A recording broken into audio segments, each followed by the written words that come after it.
오늘 예배 오신 여러분께 하나님 주신 은혜와 평강이 함께 하시기를 간절히 바랍니다. 생사의 갈림길에 서 있는 위급한 환자가 있습니다. 그냥 놔두면 이 환자는 죽을 수밖에 없는데 적절한 응급조치를 취하면 살아날 수가 있습니다. 이 환자를 살릴 수 있는 마지막 기회의 시간, 놓치면 죽음으로 갈 수밖에 없는 황금과도 같은 시간을 골든타임이라고 합니다. 그런데 골든타임을 누가 제일 잘 알겠습니까? 그 환자를 잘 아는 의사가 제일 잘 압니다. 사진작가들이 사진이 제일 잘 나오는 장소와 시간을 알고 있습니다. 보통 해가 지기 전 1시간 정도가 사진이 제일 잘 나오는 햇빛이라고 합니다. 이 시간을 놓치면 바로 어두워져서 사진을 찍을 수가 없습니다. 사진이 잘 나오는 골든타임. 이 골든타임은 누가 제일 잘 알겠습니까? 사진을 찍는 사진작가가 제일 잘 압니다. 밥을 먹다가 흰 와이셔츠에 고춧가루가 튀었습니다. 이 고춧가루를 지울 수 있는 골든타임은 몇 분일까요? 3분이에요. 퐁퐁을 묻혀가지고 빨리 지워야지. 안 그러면 세탁기를 아무리 돌려도 고춧가루 자국은 지워지지가 않습니다. 제가 고춧가루를 좀 많이 지워봤습니다. 혹시 식사하시다가 고춧가루가 튀거든 3분 안에 저한테 연락을 주시기 바랍니다. 그런데 이 고춧가루가 지워질 골든타임을 누가 제일 잘 알겠습니까? 그게 튄 걸 본 사람이 제일 잘 아는 거예요. 이 골든타임은요, 바로 타이밍이에요. 타이밍을 놓치게 되면 우리는 그 일을 다시 하기가 힘들어지게 됩니다. 사랑하는 성도 여러분, 우리의 신앙 회복과 성장을 위해서도 이 골든타임, 타이밍이 있습니다. 신앙의 골든타임인 것입니다.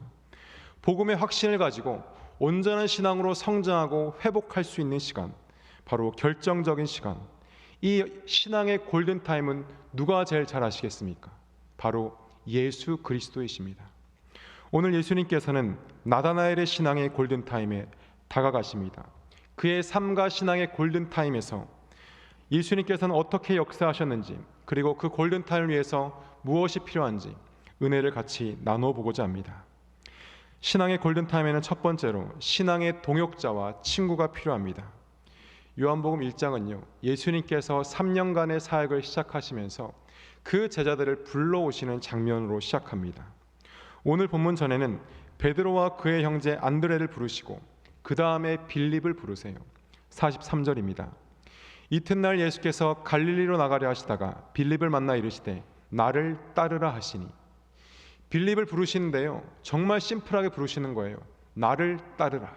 구구절절히 설명도 없이 나를 따르라고 하시는데, 여기에 쓰인 헬라어를 보면 아콜로데이예요.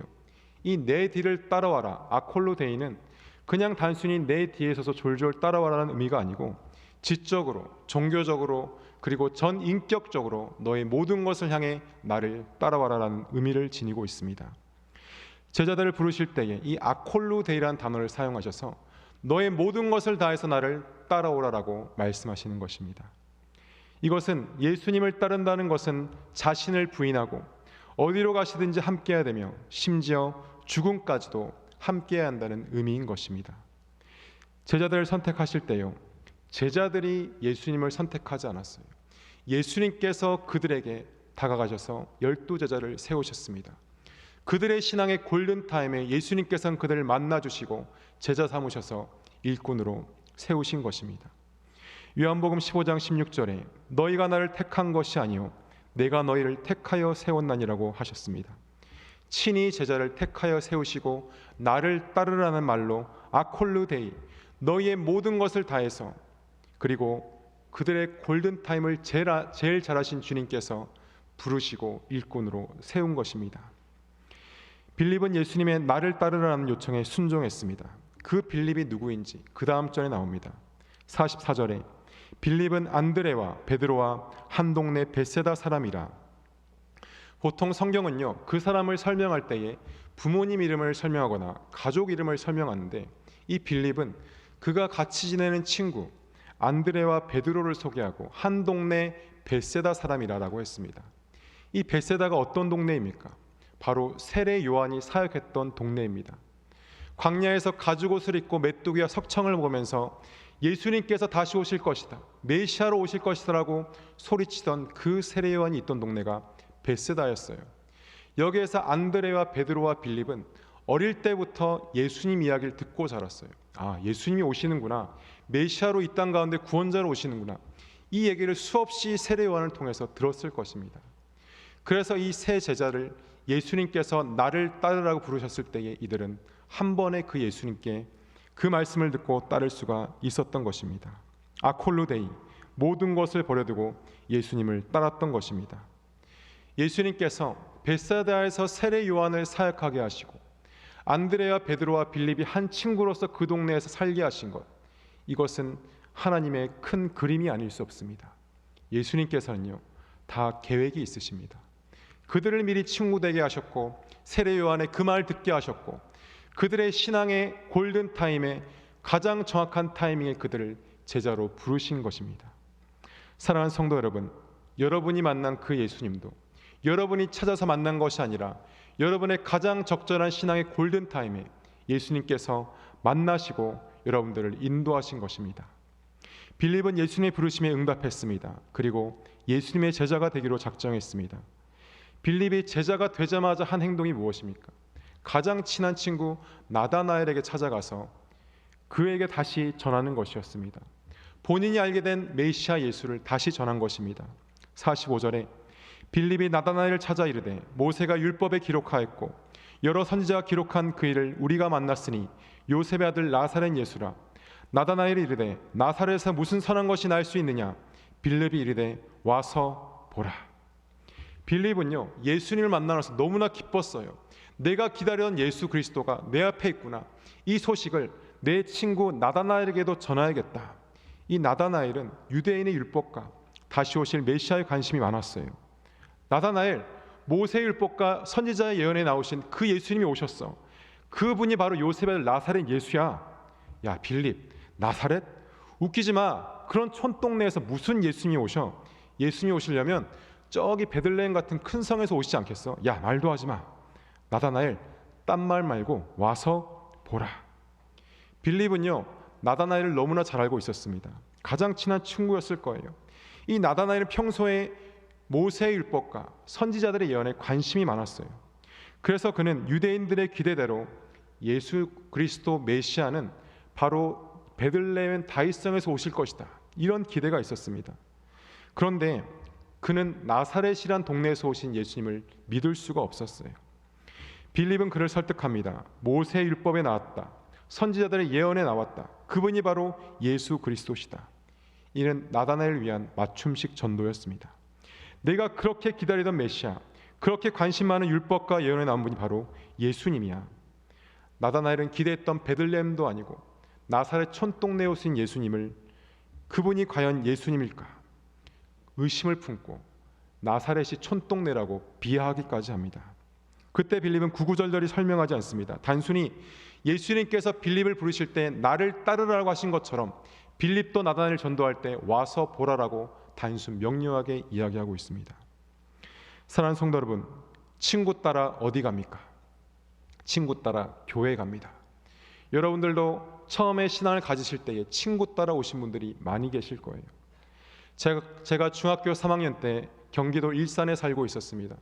중학교 1학년 때 서울에서 일산으로 이사를 가보니까 고등학교를 시험 봐서 들어가야 된대요. 그래서 중3 때 여름방학 때 특강을 열심히 들었습니다. 그때 저랑 제일 친한 친구가 옆에 앉아서 공부하는데 그 친구는 과학고를 가려고 준비하고 있었어요. 그때 집이랑 학교는 일산에 있었고 교회는 서울 후암동에 후암백합교회에 있었습니다. 그때 우리 교회 목사님께서 그러시는 거예요. 중등부를 맡으신 분이, 야, 예수님 믿는데 전도 안 하면 예수님 믿는 거 아니야. 그리고 창대 너 중등부 회장이잖아. 회장이 전도하는데 누가 전도하겠어? 가서 꼭 전도해와라. 막 부담을 주시는 거예요. 그래서 제가 너무 전도가 하고 싶은데 집이 너무 머니까 전도하기 힘든 거예요. 그때 목사님께서 제일 친한 친구도 전도해. 그래서 제가 그 과학고를 준비하는 친구를 전도하려고 마음을 먹고는 타이밍을 보고 있었어요. 그런데 여러분, 두 가지 문제점이 있습니다.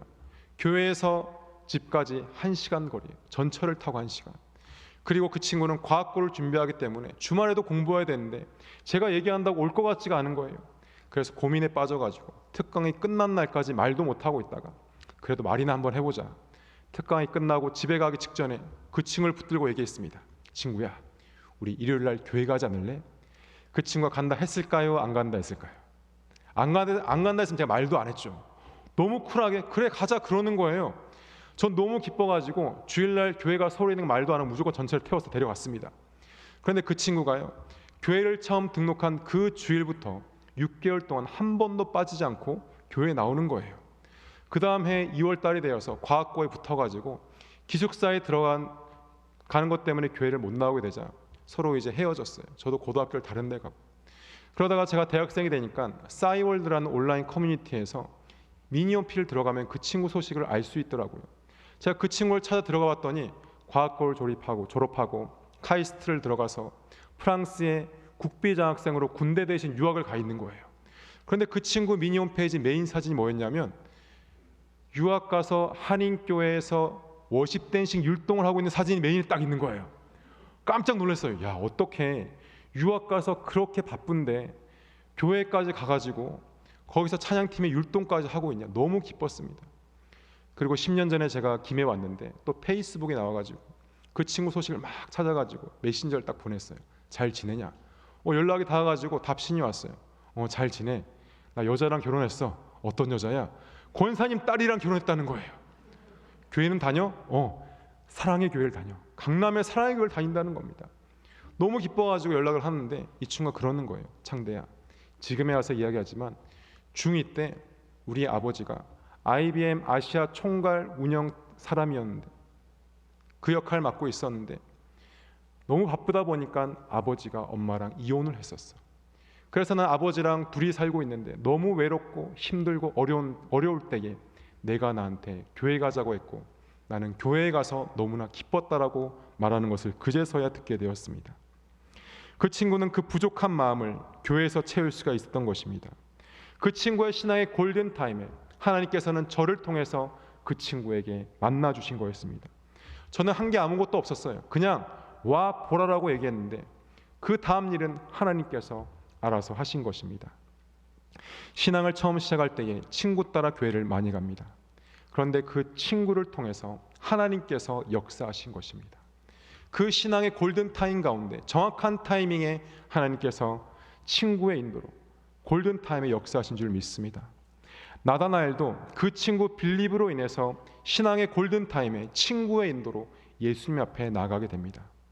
신앙의 골든타임, 예수님과의 개인적인 만남이 필요합니다. 나다나엘이 빌립의 인도로 예수님 앞에 나아갔는데 예수님께서 그를 먼저 알아보시는 거예요. 47절에 예수께서 나다나엘이 자기에게 오는 것을 보시고 그를 가리켜 이르시되 보라, 이는 참으로 이스라엘 사람이라 그 속에 간사한 것이 없도다. 예수님은요 이미 나다나엘이 본인에게 올 것을 알고 계신 듯이 그를 보자마자 하신 말씀이 이는 참으로 이스라엘 사람이라. 참으로 이스라엘 사람은 참으로 유대인이라. 모세의 율법과 선지자의 예언을 정말로 하나님의 율법인 것을 알고 치열하게 그 율법을 지키기 위해서 애쓰는 참으로 유대인이구나. 그리고 그 속에 간사한 것이 없도다. 이 간사함이란 헬라어 원어를 보면 돌로스란 단어를 번역한 것인데 그 뜻은 올무, 속임, 강교함, 거짓된 등으로 해석될 수 있습니다. 당시 예수님께서 유대 지도자들 향해서 계속 질책하신 게 뭐냐면 야, 너네 율법을 지키는 척, 신앙생활 하는 척 하지 말고 중심으로 신앙을 가져야 된다. 회칠한 무덤같이 겉으로만 신앙을 가지고 있는 척 하지 마라. 그 당시에 그런 유대인들이 너무나 많았어요. 그런데 나다나엘은 예수님께서 인정하신 거예요. 야, 내가 보니까 너는 중심으로 하나님의 신앙을 지키기 위해서 노력하는구나. 참 이스라엘인이요 그 속에 간사한 것이 없다고 예수님께 인정을 받았습니다. 진리에 대해서 진정으로 고민하고 따르고자 하는 열망이 있었던 그 나다나엘이 예수님께 대답합니다. 48절입니다. 나다나엘이 이르되 어떻게 나를 아시나이까? 예수께서 대답하여 이르시되 빌립이 너를 부르기 전에 내가 무화과 나무 아래에 있을 때에 보았노라. 나다나엘은요 자신의 속을 꿰뚫어 보시는 예수를 보고 깜짝 놀랐어요. 본인이 얼마나 신앙 앞에 진실되게 살고 노력했는지 사람들은 알아주지 않았지만 예수님께서는 나를 알아주셨구나. 보자마자 나를 아시는 그 예수님을 믿을 수밖에 없는 것입니다. 그의 골든타임에 예수님께서는 타이밍을 놓치지 않고 그의 속으로 파고 들어갔습니다. 빌립이 너를 부르기 전에 내가 무화과 나무 아래에 있을 때 너를 보았노라. 빌립이 예수님을 만나고 나다나엘을 부르기도 전에 예수님께서는 그를 보았다고 하셨습니다. 어디서 보았다고 했습니까? 무화과 나무 아래에서 보았다. 무화과 나무는요 팔레스틴 지역에서 흔하게 볼 수 있는 나무입니다.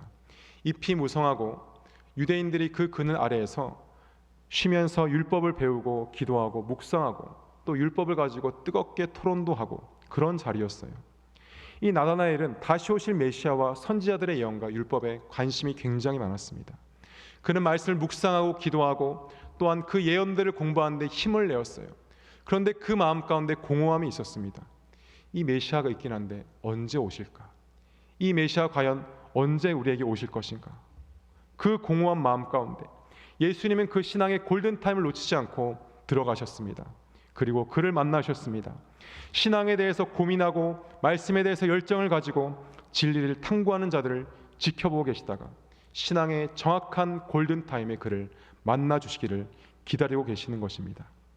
사랑하는 성도 여러분, 하나님이 나를 지켜보지 않다고 느껴지는 순간, 내가 아무리 기도해도 기도에 응답이 없다고 그렇게 생각되는 그 순간, 내가 무화과 나무 아래에서 그렇게 치열하게 신앙을 향해 나가는 그 순간, 하나님은 여러분의 그 모습을 지켜보고 계십니다.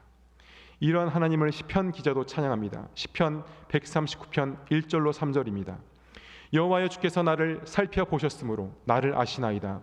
주께서 내가 앉고 일어섬을 아시고 멀리서도 나의 생각을 밝히 아시오며 나의 모든 길과 내가 눕는 것을 살펴보셨으므로 나의 모든 행위를 익히 아시오니.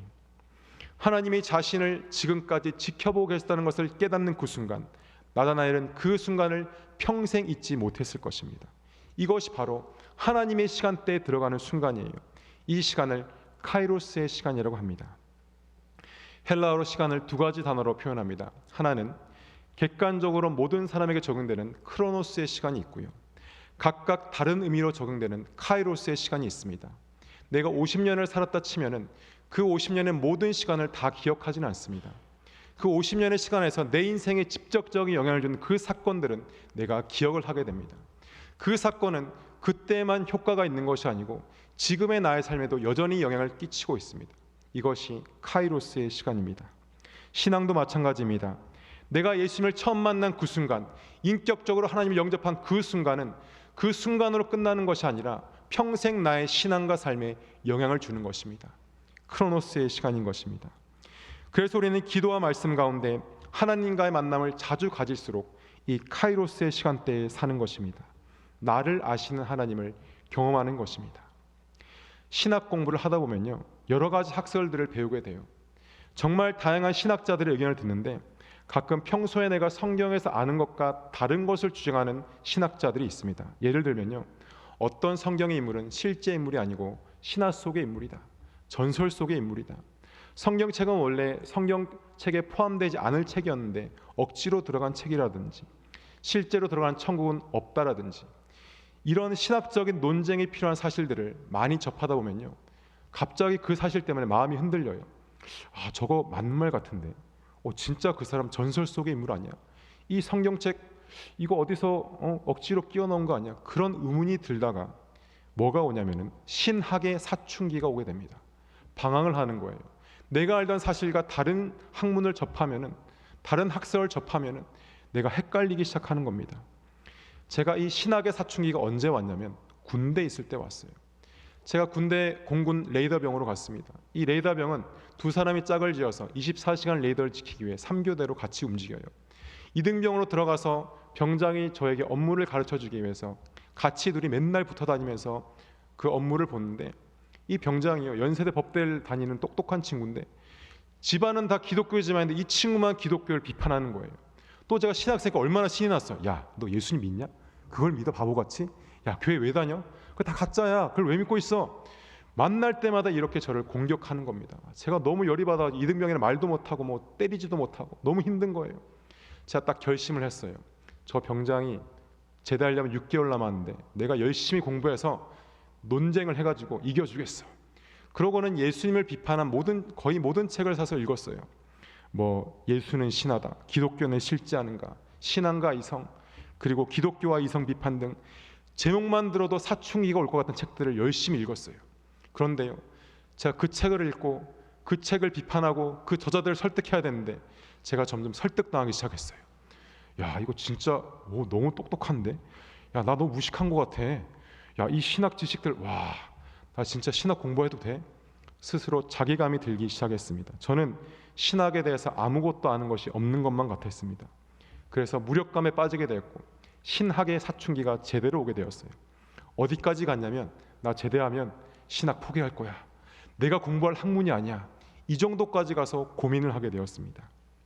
그러던 중에요. 저랑 이등병 동기 중에 한양대 법대 다닌 친구가 있었는데 이 친구도 교회라면 질색을 하는 거예요.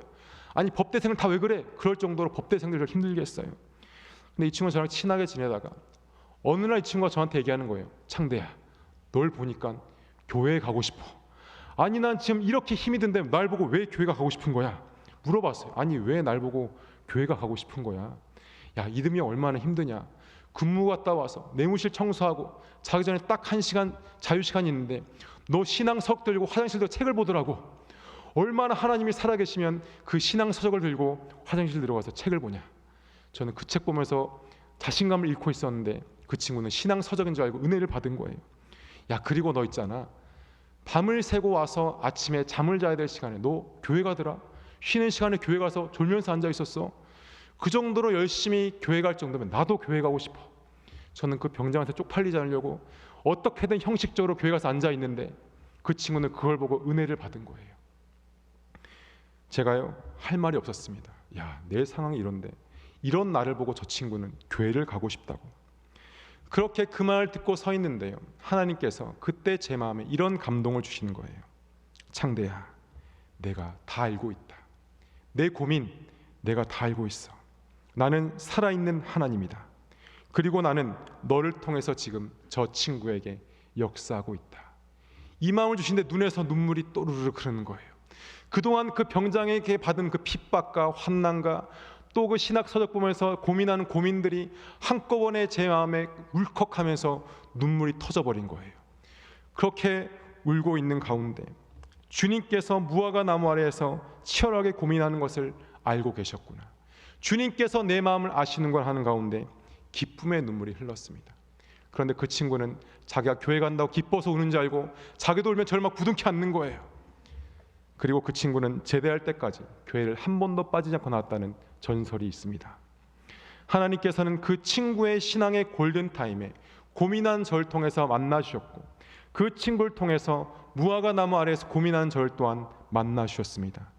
사랑하는 성도 여러분, 무화과 나무 아래에서 치열하게 고민한 우리를 주님께서는 그냥 내버려 두지 않으십니다. 주님 앞에 서려는 여러분들을 지켜보고 계시며 골든타임에 다가갈 타이밍을 보고 계신 거예요. 빌립이 너를 부르기 전에 내가 무화과 나무 아래에 있을 때 보았노라고 말입니다. 나다나엘은요, 이 말씀을 예수님께 들었을 때에 카이로스의 시간을 경험합니다. 예수님과의 개인적인 그 만남이 스파크가 튀면서 하나님의 실제를 깨닫게 되었습니다. 신앙의 골든타임, 하나님의 도우심이 필요합니다. 자신의 내면을 꿰뚫어 보시는 예수를 만난 나다나엘이 고백합니다. 49절입니다. 나다나엘이 대답하되 라삐여, 당신은 하나님의 아들이시요 당신은 이스라엘의 임금이로소이다. 당신은 정말 하나님의 아들이시고요, 당신은 정말 이스라엘의 임금입니다. 나사렛에서 무슨 선한 것이 날 수 있느냐, 이렇게 회의적으로 비판했던 나다나엘의 입에서 예수님을 인정하는 고백이 나오는 거예요. 당시의 유대인들은요, 예수님께서 정치적인 왕으로 오실 줄 알았어요. 진짜 대통령처럼 선출되어져 가지고 이 나라를 다스리는 왕으로 오실 줄 알았던 거예요. 그런데 이것을 잘 아는 나다나엘이 나의 하나님이시오 이스라엘의 임금이라는 고백은 그 예수 그리스도가 정말 나의 왕이십니다, 정말 이 땅을 통치하시는 하나님이십니다라는 진정한 고백이 아니겠습니까? 예수님을 만나면 알게 됩니다. 살아계신 하나님의 아들이며 우리의 왕으로 오신 분이라는 것을 말합니다. 나다나엘은요, 눈앞에 계신 그 메시아 예수 그리스도 놓치지 않았어요. 그 예수님께서 오셨을 때 그는 그 기회를 놓치지 않고 붙잡았습니다. 그렇게 치열하게 고민하던 그에게 예수님은 찾아오셨고 하나님이 주신 카이로스의 순간을 놓치지 않고 그는 붙잡았습니다. 이탈리아 북부 밀라노 위쪽에 토리노 박물관에 특이한 조각상이 있습니다. 벌거벗은 남성의 조각상인데요, 앞머리는 머리숱이 풍성한데 뒷머리는 대머리예요. 어깨와 양발 뒤꿈치에는 날개가 달려 있어요. 그리고 그의 양손에는 저울과 칼이 달려 있습니다. 이 조각상을 처음 본 사람은 우스꽝스러움에 웃음을 짓지만 그 아래 새겨진 글을 보고는 고개를 끄덕입니다. 이 조각상 밑에는 이런 글이 쓰여져 있습니다. 내가 벌거벗은 이유는 쉽게 눈에 띄기 위함이고 나의 앞머리가 무성한 이유는 사람들이 나를 보았을 때 쉽게 붙잡을 수 있게 하기 위함이다. 나의 뒷머리가 대머리인 이유는 내가 지나가고 나면 다시는 붙잡을 수 없도록 하기 위해서이며 날개가 달린 이유는 최대한 빨리 사라지기 위해서이다. 나의 이름은 바로 기회이다. 이 조각상은 그리스 로마 신화에 나오는 제우스의 아들이자 기회의 신인 카이로스입니다. 그가 들고 있는 저울과 칼로 정확한 기회를 포착해서 날아가지만 자신을 붙잡지 않으면 날개를 달고 날아가서 뒷머리가 대머리라 붙잡을 수가 없는 거예요. 이것이 카이로스입니다. 사랑하는 성도 여러분, 하나님이 여러분의 마음에 주시는 감동이 있습니까? 그러면 지체하지 말고 순종하고 행하시기를 바랍니다. 주님께서 여러분 마음에 주시는 마음이 있습니까? 그러면 그 앞에 순종해서 예수 그리스도 앞에 나아가시기를 축원합니다.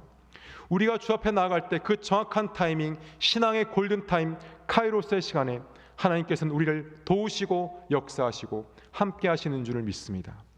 지금 우리 김해절개는 골든타임을 지나고 있습니다. 어떤 골든타임입니까? 바로 기도해야 될 골든타임입니다.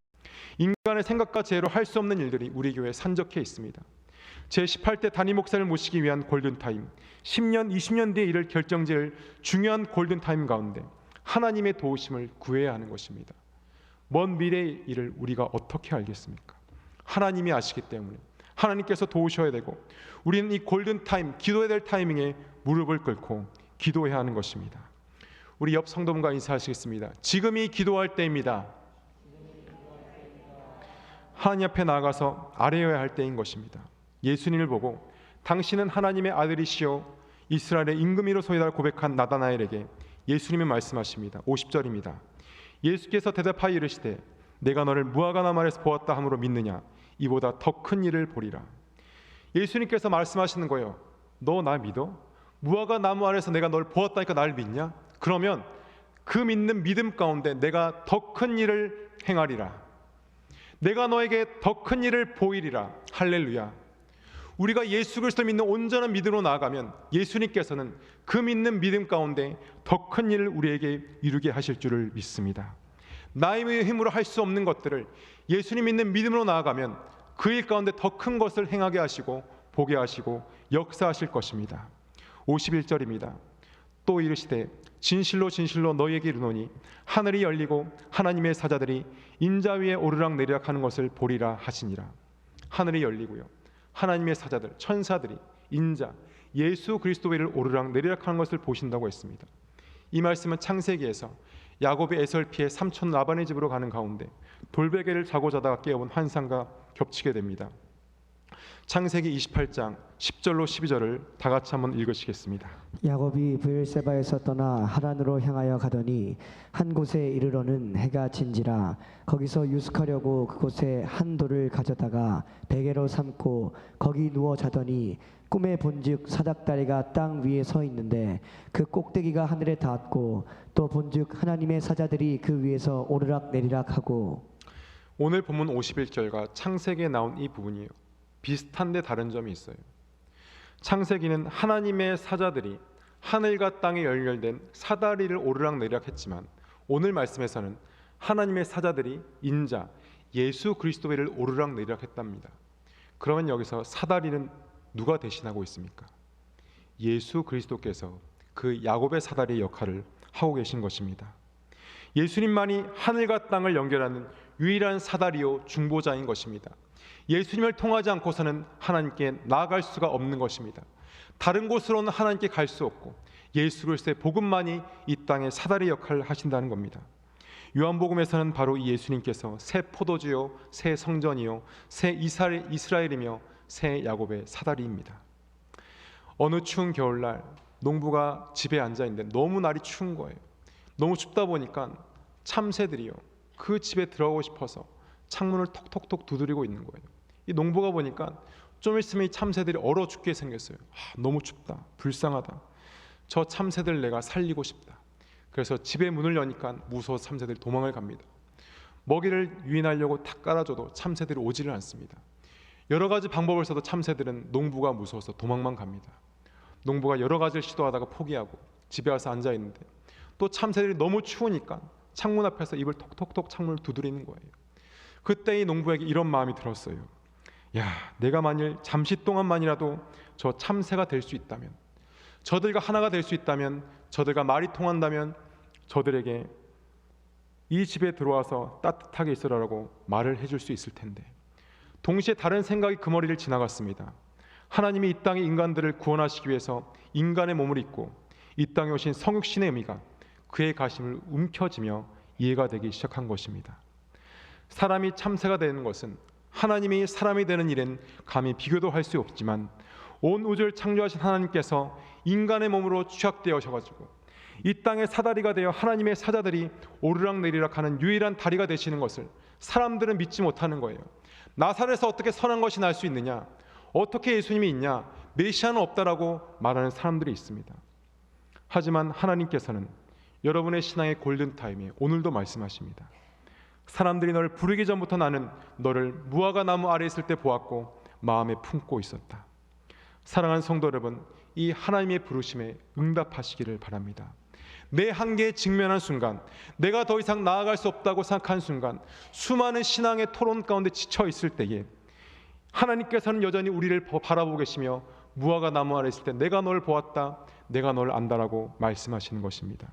그때가 바로 우리가 하나님의 부르시는 순간이며 고백하고 순종해야 될 골든타임인 것입니다. 당신은 하나님의 아들이시요 당신은 이스라엘의 왕입니다. 나의 주 나의 하나님입니다라고 우리는 고백할 수 있어야 할 것입니다. 사랑하는 성도 여러분, 신앙의 골든타임, 항상 우리는 바로 지금이라는 경계선에 서 있습니다. 기도의 자리에 나가시기를 간절히 축원합니다. 교회를 위해서, 나라 민족을 위해서, 가정과 나 자신의 신앙을 위해서 바로 지금이 기도할 때입니다. 신앙의 골든타임, 바로 지금입니다. 기도하겠습니다. 사랑의 하나님, 나다나엘의 신앙의 골든타임에 만나주시고 확신을 주시고 인도해 주신 것 같이 주님, 우리에게도 오셔서 만나 주시옵소서. 바로 지금이 신앙의 골든타임입니다. 지금이 바로 주 앞에 나아갈 때입니다. 주님께서 우리 마음 가운데 은혜 내려주셔서 그 자리에 나아가 주님을 만나고 나의 주, 나의 하나님이라 고백하는 우리 모든 성도님들 될 수 있도록 인도하여 주시옵소서. 감사드리며 예수 그리스도 이름으로 기도드립니다. 아멘.